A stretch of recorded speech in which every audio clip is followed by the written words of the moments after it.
And the Port of Pasco secured $3.6 million toward an extension of a railway near the incoming Darigold milk processing plant.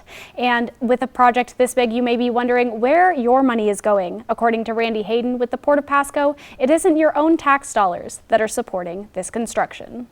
With help from Washington senators and congressmen, the Port of Pasco was able to secure $3.6 million for the last mile of the Ryman Industrial Center. That last mile is in reference to the railway that sits across the street from where the Darigold plant is being built right now. And we thought we had all the infrastructure components lined up to serve Darigold and the rest of that Ryman Industrial Center, but BNSF had some late changes to their operations that necessitated us adding another mile of rail to get to the Ryman Industrial Center. $3.6 million isn't a small investment. But we're connecting right into BNSF's main hump yard in Pasco, which it's a major facility. And Hayden says this will include a switch into the rail facility, as well as a crossing on Railroad Avenue with flashing lights and the works, as well as funding the rail itself. It's a expensive mile, but it's not uncommon. The addition to the railway was funded through federal money, and the rest comes from a variety of sources. Hayden says most of the local tax dollars going into this project will be paid by property taxes Darigold will be bringing into the community. That's through tax increment financing, which is known as a pay-as-you-go tax. The additional taxes that Darigold will generate on their property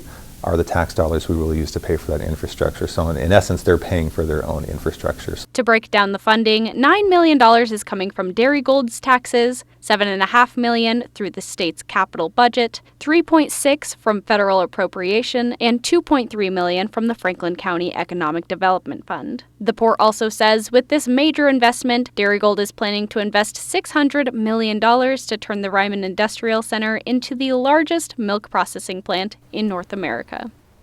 Hayden says the main railway should be completed this year and the last mile should begin construction this year. He confirms the plant is to be scheduled to be operational by 2024.